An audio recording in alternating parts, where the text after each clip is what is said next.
He called me ma'am like it was an insult. That's when I knew my days were numbered. I'm Eleanor Briggs, 44 years old, and until recently, I was the head of hardware design at Nexora Systems. I've always prided myself on being meticulous, principled, and thorough in my work. Some might call it old-fashioned. Ryan Coster certainly did. The morning I was fired still plays in my mind with crystal clarity. The San Francisco fog was particularly thick that day, cloaking the tech campus in a muted gray that seemed fitting for what was about to unfold. "Eleanor, thank you for coming in," Ryan said, not bothering to look up from his tablet as I entered his glass-walled office. At 33, our new CEO maintained the casual demeanor of someone who'd never known professional failure. His perfectly disheveled hair and carefully selected, casual attire jeans that cost more than my monthly car payment and a hoodie from his alma mater completed the image of Silicon Valley success he so desperately cultivated. "We need to discuss your position here at Nexora." He finally looked up, flashing what I'm sure he believed was a compassionate smile. "The company is moving in a new direction. Digital transformation is our priority now." I nodded, keeping my expression neutral despite the knot forming in my stomach. "I'm aware of the strategic shift. My team has been adapting our hardware designs to accommodate—" "That's just it, ma'am," he interrupted, the honorific dripping with condescension. "We don't need hardware-first thinking anymore. The future is software-defined everything." Ma'am, like I was some relic from a bygone era. I was 44, not 84. "I've been leading the integration of our hardware systems with the new software platforms," I countered, keeping my voice steady. "The Hera system was designed specifically to—" "Hera is legacy tech, Eleanor." Ryan sighed dramatically, as though explaining something to a child. "We're moving to Nova, AI now. It's cloud-native, machine learning-driven, and doesn't rely on the clunky hardware interfaces your team designed." I bit my tongue. Nova. I was Hera, my creation with a new coat of paint and some buzzwords attached to it, but arguing would only make this worse. "We're letting you go, effective immediately." He slid a manila folder across his desk. "HR has prepared a generous severance package, 2 months' salary, extended health benefits. All we ask is that you sign this NDA and non-compete." I didn't touch the folder. "May I ask who's taking over my projects?" "We've brought in a team from Quantum Vertex, much more aligned with our digital-first vision." He smiled, revealing perfectly whitened teeth. "Don't worry, we'll handle the transition." I gathered my dignity along with the folder. "I'd like to collect my personal items." "Of course, ma'am. Security will escort you." There it was again. Ma'am. 20 minutes later, I walked out of Nexora Systems' gleaming headquarters for the last time. My career, my innovations, my team all left behind. All I carried was a tote bag containing a framed photo of my late father, a potted succulent, and buried at the bottom, the original blueprints for Hera, the AI-driven manufacturing control system I had developed from scratch. What Ryan didn't know, what none of them knew, was that those blueprints weren't just sentimental. They were my insurance policy. The drive home to my modest craftsman in Oakland felt longer than usual. Traffic on the Bay Bridge crawled, giving me ample time to process what had just happened. Rain began to spatter against the windshield, matching my darkening mood. I'd been with Nexora for 9 years. When I joined, it was a scrappy industrial automation startup with 15 employees working out of a converted warehouse in Emeryville. I was employee number 12. My expertise in hardware integration and control systems helped transform Nexora from an interesting concept into a manufacturing powerhouse. Our systems now ran production lines for everything from automobiles to pharmaceuticals. And at the heart of it all was Hera. I developed Hera during a 6-month sabbatical I'd taken after my father's death. Grief had driven me into my garage workshop, where I channeled my pain into creation. Hera was revolutionary, an adaptive AI system that could oversee and optimize manufacturing processes in real time, learning and evolving with each production run. It could predict maintenance needs, identify bottlenecks, and even suggest design improvements for the products being manufactured. When I returned to Nexora, I brought Hira with me. The then CEO, Martin Reynolds, had been ecstatic. "This could change everything," he'd said, eyes wide with excitement as I demonstrated the prototype. For 5 years, we built Nexora around Hira. I expanded and refined the system, making it more powerful, more intuitive. It became the backbone of everything Nexora offered. Our clients loved it. Competitors couldn't match it. We were special. Then Martin retired, and the board brought in Ryan Koster, a visionary disruptor from the software world who'd sold his data analytics startup for an obscene amount of money. From day one, Ryan made it clear he considered hardware a necessary evil, a legacy constraint that held back true innovation. "The future is digital," became his mantra in every meeting. "We need to transcend physical limitations." It didn't matter that our physical systems were what our industrial clients relied on. Ryan was determined to softwareify everything. 3 months ago, he'd unveiled Nova, AI with great fanfare at an all-hands meeting. The next generation of manufacturing intelligence, he called it. I sat in the back row, watching as he presented my system, my Hira, with a new name and a glossy interface. The core architecture, the mathematical models, the adaptive learning algorithms, they were all still mine. He'd simply poured new wine into old bottles and called it a revolution. After the presentation, I approached him. "Nova looks familiar," I said carefully. Inspired by some of the older systems, he replied dismissively, "But completely rebuilt from the ground up. You wouldn't understand the machine learning frameworks we're using now." I understood them perfectly. I had designed them. 2 weeks later, Ryan secured a $3 million investment from Trident Industrial Partners based on the promise of Nova. The press release called him a technical genius, and Nova, a paradigm shift in industrial AI. And now, here I was, unemployed at 44, watching the rain blur the Oakland skyline as I inched across the bridge. What Ryan and Nexora didn't know was that 3 years ago, on Martin's advice, I had quietly patented the core technologies behind Hira. Not through Nexora, but personally. I had offered to transfer the patents to Nexora for a token amount recognition of my work and perhaps a small royalty. Martin had agreed, but the paperwork was never finalized before his retirement. When Ryan took over, I tried again, explaining the situation. "Patents are for dinosaurs," he'd scoffed. "In software, we move too fast to waste time with patent attorneys." So the patents remained mine, all mine, and Nova. AI was built on them, whether Ryan knew it or not. As I finally pulled into my driveway, a plan was already forming in my mind. Ryan thought I was obsolete. He was about to learn just how dangerous obsolete could be. My garage had always been my sanctuary. While other tech workers in the Bay Area spent their free time at networking events or trendy bars, I found peace among my soldering stations, oscilloscopes, and bins of electronic components. My father, an electrical engineer for IBM during its heyday, had instilled in me a love for the tangible, the buildable.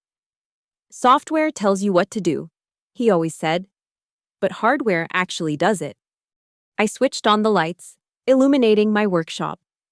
In the corner sat the original Hira prototype, a cluster of circuit boards, cooling fans, and custom processors housed in a repurposed server cabinet. It looked nothing like the sleek, minimalist hardware that eventually made it to production at Nexora. But its heart, its code was the same.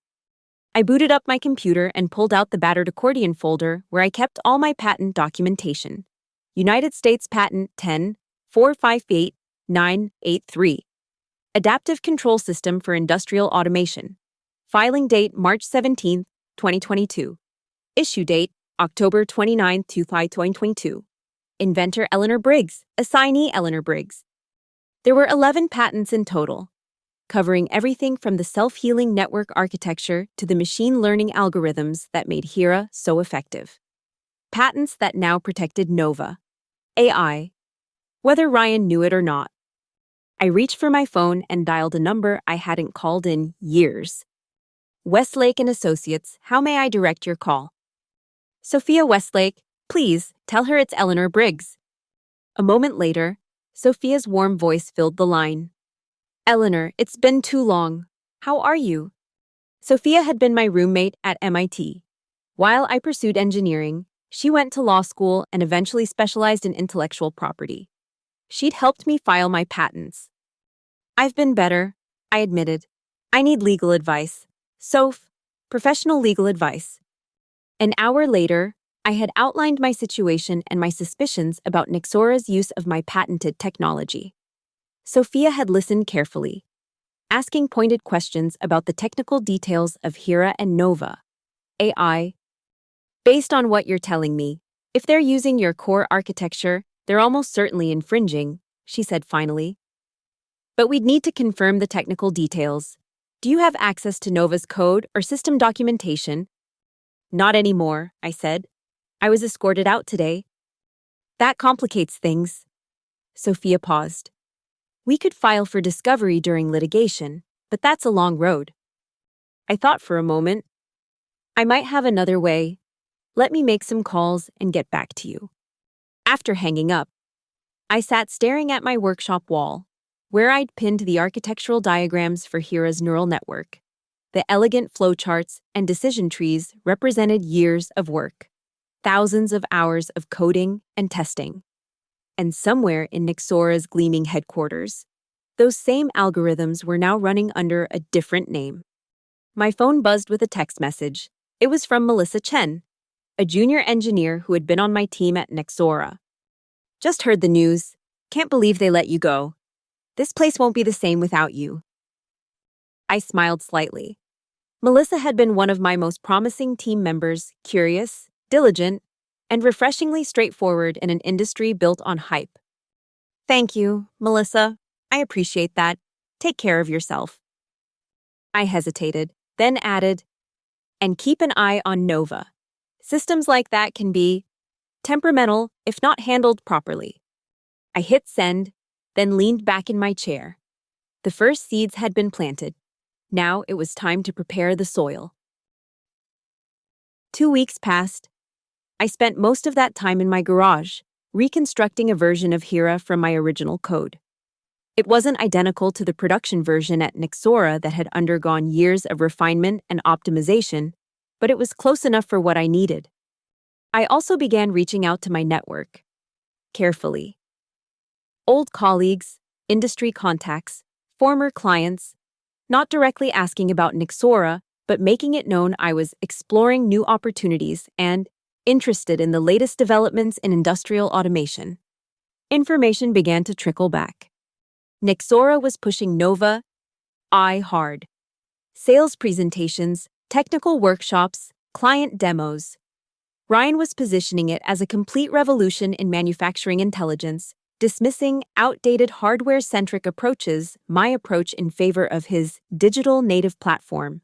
According to my sources, several major clients were intrigued, including Forsyth Manufacturing, a defense contractor that had been using Nexora's systems for years. Most importantly, I learned about an upcoming internal technology summit where Ryan would be presenting Nova AI to Nexora's entire technical staff, outlining the roadmap for completely phasing out legacy systems. My legacy systems, through Melissa, who still felt guilty about my firing. I secured a copy of the agenda. The summit would include detailed technical presentations on Nova's architecture, exactly what I needed to confirm my suspicions of patent infringement. Now I just needed to be there. The Westin San Francisco was buzzing with Nexora employees when I slipped into the hotel lobby. I wore a charcoal pantsuit formal enough to blend in with the crowd, but nondescript enough not to draw attention. My hair was pulled back in a tight bun, and I'd added glasses I didn't need for good measure. A simple conference badge with the name Elena Barnes completed my disguise. I found a seat near the back of the main ballroom, keeping my head down as I scrolled through my phone. Around me, Nexora employees chatted excitedly, many of them people I'd worked alongside for years. None seemed to notice me. At precisely 9:00 a.m., Ryan Coster bounded onto the stage, every inch the dynamic tech CEO in his trademark jeans and casual blazer. The room fell silent. "Good morning, Nexora," he called out, his amplified voice echoing through the ballroom. "Welcome to the future." The crowd applauded enthusiastically. I clapped just enough to blend in. "Today," Ryan continued, "we're going to talk about transformation, real transformation. Not incremental improvement, not optimization, complete reinvention." He paced the stage like a motivational speaker, radiating confidence. For too long, Nexora has been constrained by hardware thinking, by physical limitations, by the old way of doing things. My jaw tightened. Nova. I changes all that. It's not just a new product, it's a new paradigm. Software-defined, cloud-native, AI-driven. No more clunky hardware interfaces. No more rigid control architectures. Pure digital intelligence. He clicked a remote, and behind him, a massive screen illuminated with the Nova AI logo, a stylized supernova in blue and white. My Hera, rebranded. Today, I'm announcing that we will be completely phasing out all legacy systems within the next 6 months. Every client, every installation will be upgraded to Nova. A murmur ran through the crowd, some excited, some concerned. Replacing entire control systems for industrial clients was no small undertaking. "I know what you're thinking," Ryan said, holding up his hands. "Big change, big challenge, but the team I've brought in from Quantum Vertex has already mapped out the transition. They're the best in the business at digital transformation." I noticed several unfamiliar faces nodding confidently in the front row, the new team, presumably. Now, let's dig into how Nova actually works. This was what I'd come for. Ryan launched into a technical overview of Nova's architecture, using simplified diagrams and buzzword-heavy descriptions that made me wince. But beneath the marketing gloss, I could see my Hera plain as day. The adaptive learning framework, the predictive maintenance algorithms, the self-healing network architecture, all mine. All covered by my patents. He changed the names, updated some interfaces, and moved some processing to cloud servers. But the core innovation, the parts that actually made it work, were unmistakably from my designs. I fought to keep my expression neutral as Ryan butchered the explanation of how the system's neural networks functioned. The multi-layered perceptron architecture dynamically reorients itself based on production variables, he said confidently, completely missing the point of the counterfactual reasoning engine I'd designed. "Questions?" Ryan asked after finishing his overview. A hand went up in the middle of the room. "What about hardware compatibility? Our clients have millions invested in their current equipment." I recognized the voice Greg Mason, who had been my deputy in the hardware division. Ryan's smile tightened slightly. "Great question, Greg. The beauty of Nova is its universal compatibility layer. It can interface with any hardware, but it doesn't depend on specific hardware configurations like the old systems did. Another lie. Nova Hera absolutely depended on specific hardware protocols and interfaces, ones that I had meticulously designed and optimized over years. But, Greg persisted, the current systems use proprietary communication protocols that he caught himself, that the previous team developed. How does Nova interact with those? Ryan's eyes narrowed at the mention of my name. Nova supersedes those protocols. Next question. Another hand. What about the self-diagnostic systems? The current hardware has embedded fault detection that communicates directly with the control software. Does Nova maintain that capability? Ryan glanced at one of his new team members, clearly out of his depth. Dave, you want to take that one? A bearded man in the front row stood up. Nova uses advanced telemetry and ML-based anomaly detection that far surpasses the old rule-based diagnostics, he said smoothly. We're not dependent on hardware-level fault detection anymore. More nonsense. The rule-based diagnostics he dismissed so casually had taken me 2 years to perfect and were critical to maintaining uptime in industrial environments. The questions continued, growing increasingly technical. With each answer, it became clear that Ryan and his team didn't fully understand the system they were promoting. They had the buzzwords down, but the fundamental engineering principles eluded them. As I listened, I noticed someone watching me from a few rows away. Melissa Chen. Her eyes widened in recognition, and for a moment, I feared my cover was blown. But instead of raising an alarm, she simply gave me a small, knowing smile before turning her attention back to the stage. After the main presentation, the summit broke into smaller sessions. I slipped into one focused on Nova's adaptive learning framework, led by Dave, the bearded engineer from Quantum Vertex. Here, the technical details were more specific, and my suspicions were confirmed beyond any doubt. They were using my patented algorithms, often implementing them inefficiently due to fundamental misunderstandings of their design. I'd seen enough. As the session broke for lunch, I quietly made my exit, avoiding eye contact with anyone who might recognize me. In the hotel lobby, I nearly collided with Greg Mason as he headed for the restrooms. "Eleanor," he said, surprised. Then, lowering his voice, "Or should I say, Elena?" I put a finger to my lips. "I was never here." Greg glanced around to ensure no one was listening. "They don't understand what they're doing," he whispered urgently. "The Quantum Vertex people are software guys. They don't get the hardware integration at all. And Ryan..." He shook his head in disgust. "I noticed," I said dryly. "What are you going to do?" I gave him a measured look. "You'll find out soon enough. Just make sure your resume is updated." With that cryptic warning, I slipped out of the hotel and into the San Francisco sunshine. My suspicions confirmed and my resolve strengthened. Ryan Coster wasn't just using my technology, he was butchering it in the process. Back in my garage that evening, I compiled my notes from the summit, mapping each feature of Nova back to my patents. The correlation was undeniable. I called Sophia. "I have everything we need," I told her. "They're using all of it, the adaptive control architecture, the predictive maintenance algorithms, even the self-healing network protocols. And they've implemented it poorly, which somehow makes it worse." "Documented evidence," Sophia asked, ever the lawyer. "Presentation slides, technical specifications, even some code snippets that were shown during the breakout sessions. Plus, I have witnesses who can testify about how Nova operates." "Good," Sophia said. "But before we file a lawsuit, there's something else to consider. Litigation is public, messy, and expensive. It could drag on for years." "What's the alternative?" "Leverage," she said simply.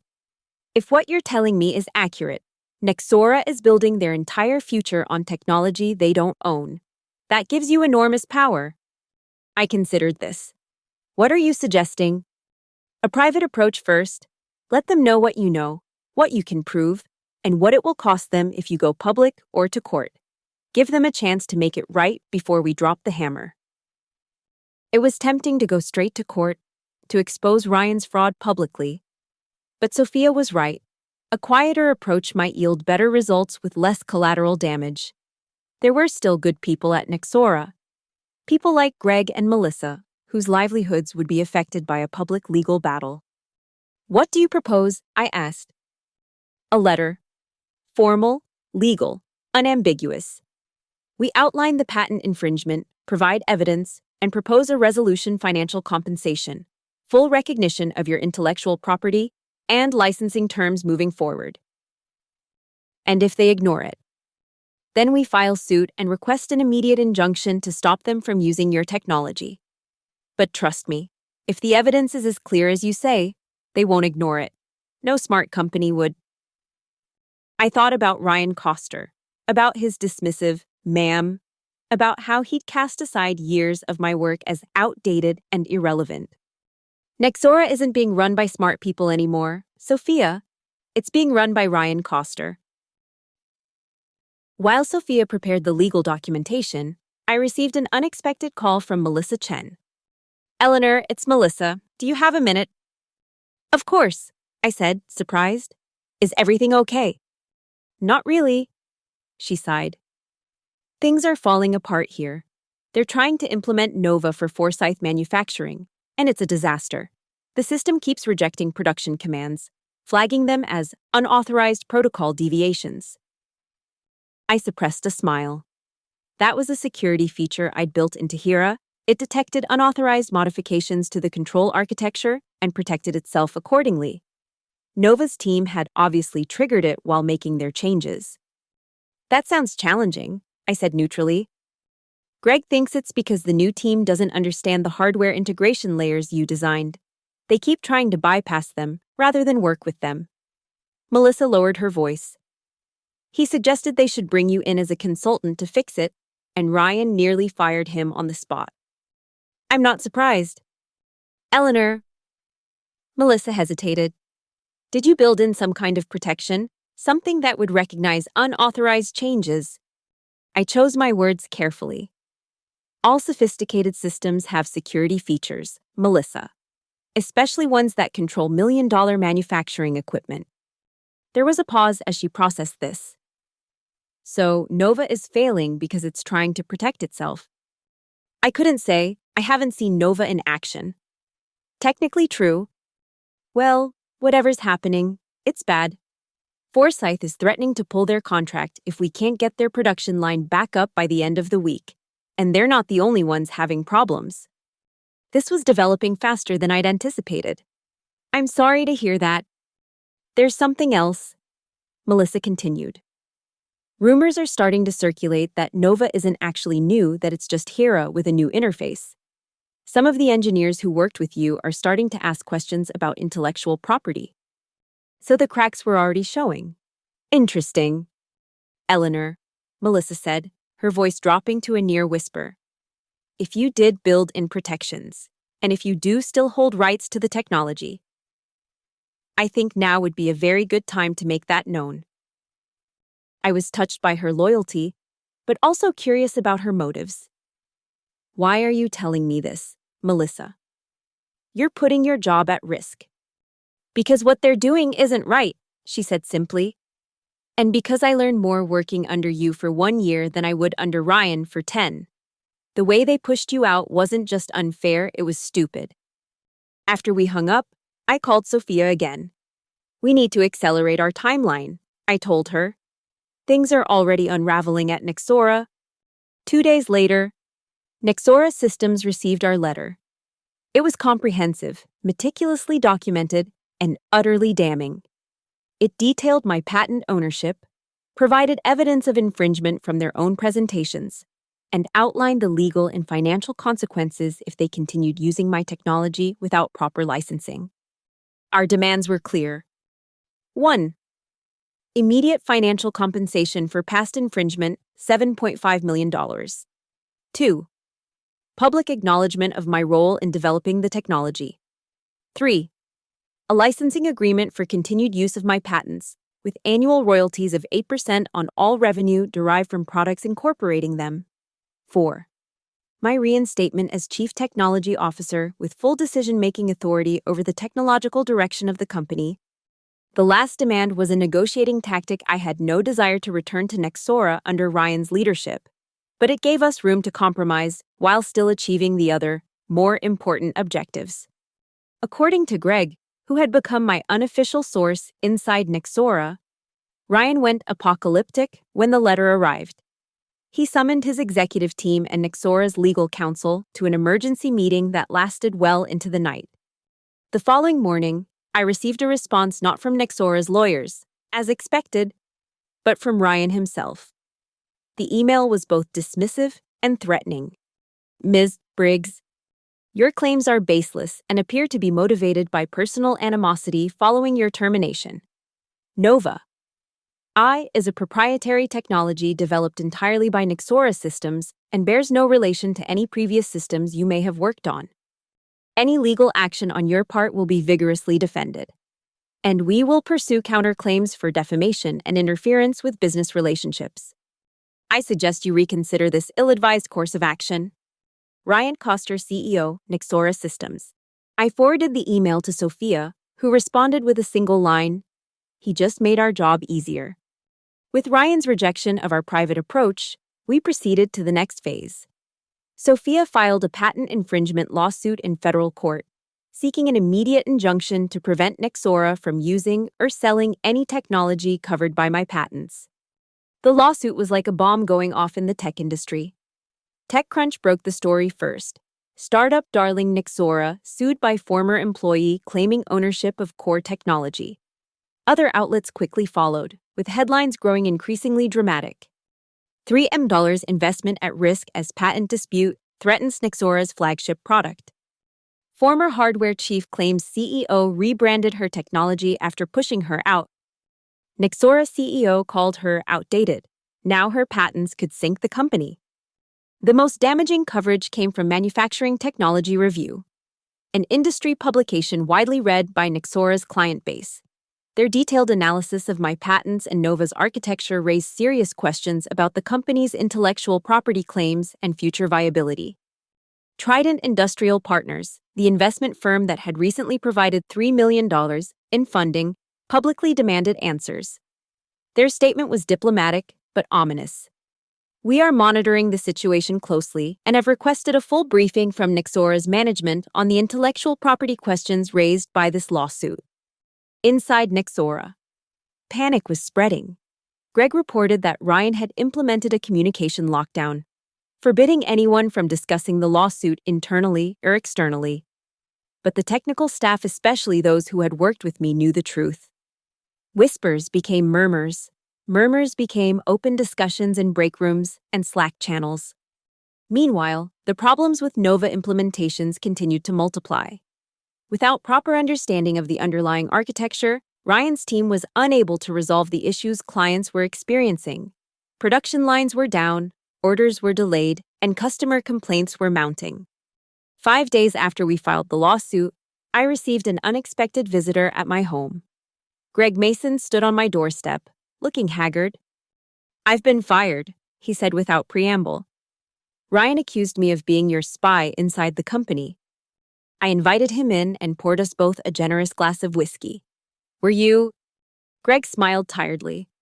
"Not officially, but I did keep my eyes open. I'm sorry you got caught in the crossfire." He waved off my apology. "It was coming anyway. Anyone associated with the old regime is on the chopping block." He took a long sip of whiskey. "But I didn't come here to complain about losing my job." "Why did you come?" "Because Ryan is desperate. The system is failing catastrophically.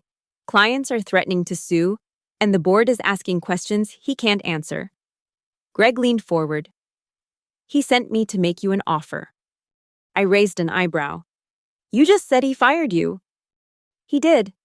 Then he called me back 2 hours later and asked me to act as an intermediary. Said you might be more receptive to hearing from me than from his lawyers." "I'm listening." "He's offering $1 million to settle the lawsuit. No admission of wrongdoing, no public acknowledgement of your role. Just a quiet payment to make you go away." I laughed despite myself. $1 million for technology that his entire company depends on. Technology he raised $3 million on the back of. That's insulting. I told him you'd say that. Greg finished his whiskey. "There's more. Forsyth Manufacturing has given Nexora an ultimatum: fix their production line by Friday, or they're terminating their contract and seeking damages." "And Ryan still doesn't understand why it's failing." Greg shook his head. "The Quantum Vertex team is completely out of their depth. They keep making changes that trigger more security protocols. It's like watching someone try to defuse a bomb by randomly cutting wires." I considered my options. The lawsuit was strong, but litigation could drag on for years. Meanwhile, Nexora's clients, good companies with real production needs, were suffering because of Ryan's ego and incompetence. "Tell Ryan I'll fix Forsyth's system," I said finally. "For a consulting fee of $250,000 paid upfront, and a signed acknowledgement that I'm the rightful owner of the patents in question." Greg's eyes widened.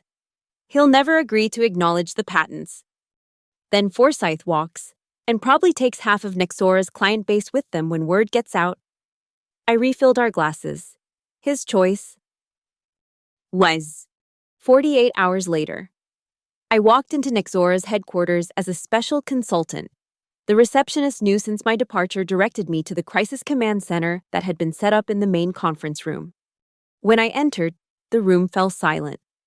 Around the table sat Ryan, his executive team, several engineers from Quantum Vertex, and a video screen showing anxious representatives from Forsyth Manufacturing.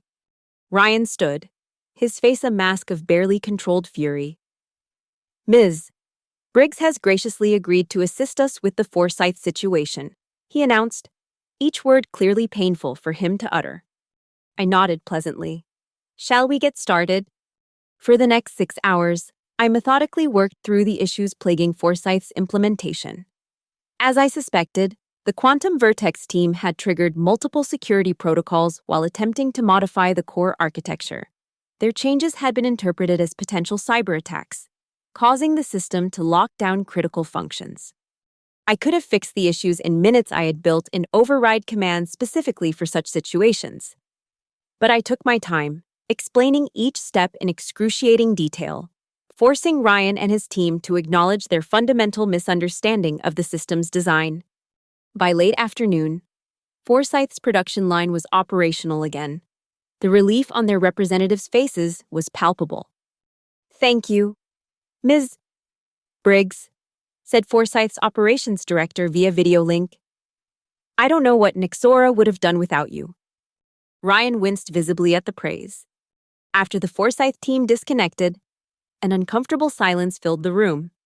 Finally, Ryan spoke. "Thank you for your assistance today. My team will take it from here." "Your team doesn't understand the architecture," I replied calmly. "If you make changes without proper knowledge of the security protocols, you'll trigger the same problems again." One of the Quantum Vertex engineers bristled. "We can reverse engineer the security measures now that we've seen them in action." I smiled. "You're welcome to try.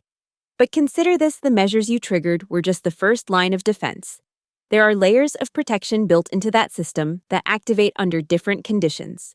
Conditions you might inadvertently create while attempting your reverse engineering." Ryan's face darkened. "Is that a threat?" "Not at all. Just a technical reality." I gathered my things. The consulting agreement was for Forsyth only. If you want my help with other clients, we'll need a new agreement. "That won't be necessary," Ryan snapped. I nodded, unsurprised.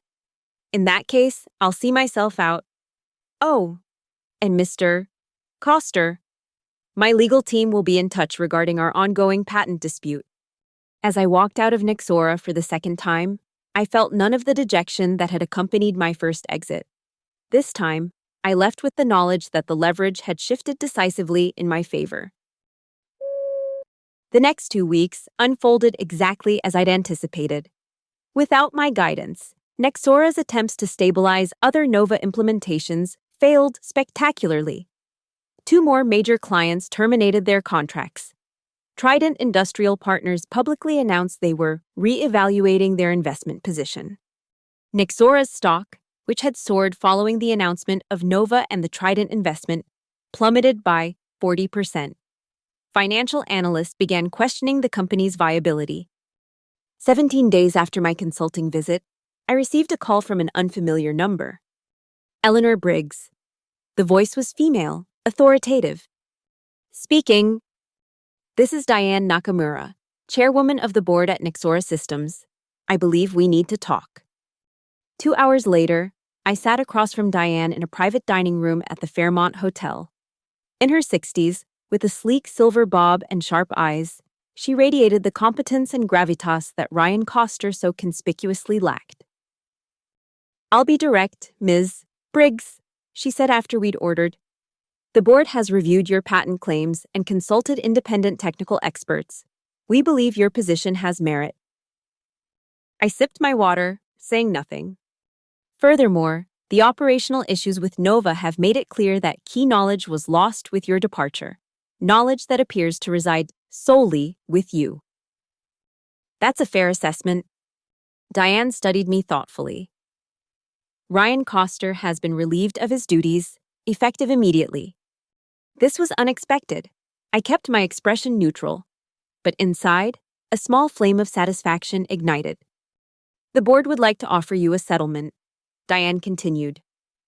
Full recognition of your patent ownership, a licensing agreement with generous royalties, and financial compensation for the unauthorized use of your technology.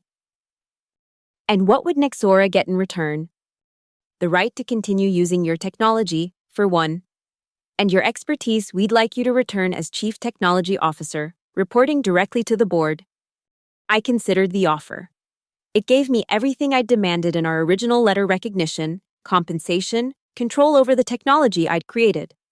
But returning to Nexora hadn't been part of my long-term plan. I have some conditions, I said finally. I expected as much. First, the financial settlement needs to reflect the true value of the technology and the damage caused by its misappropriation. $31.5 million. Diane's eyebrows rose slightly, but she nodded. That can be arranged, though the board will want a structured payment over time. Second, I want complete autonomy over the technical direction of the company. No interference from non-technical executives. Reasonable, given recent events. Third, I want to bring back everyone who was let go during Ryan's tenure if they wish to return, with restored seniority and compensation. This gave her pause. That's a significant HR undertaking. It's non-negotiable. The institutional knowledge that walked out the door with those people is essential to Nexora's recovery. Diane considered this, then nodded slowly. I believe the board will agree to these terms, given the alternative. And finally, I said, leaning forward, I want the system's name changed back to Hera. Diane smiled for the first time. Ms. Briggs, I believe we have a deal. Bar. 3 months later, I stood on the stage where Ryan had once dismissed my work as outdated, addressing the entire company, many familiar faces, some new ones, all attentive. Hera isn't just a system, I told them. It's a philosophy. It recognizes that in the real world, hardware and software are not separate domains, but interconnected aspects of a unified whole, the physical and the digital, working in harmony. The irony wasn't lost on me. Ryan had been right about one thing: the future was increasingly digital. But he'd failed to understand that digital systems still controlled physical processes, still existed in a physical world, still needed to interface with tangible reality. Moving forward, Nexora will embrace innovation in all its forms: software, hardware, and the crucial integration between them.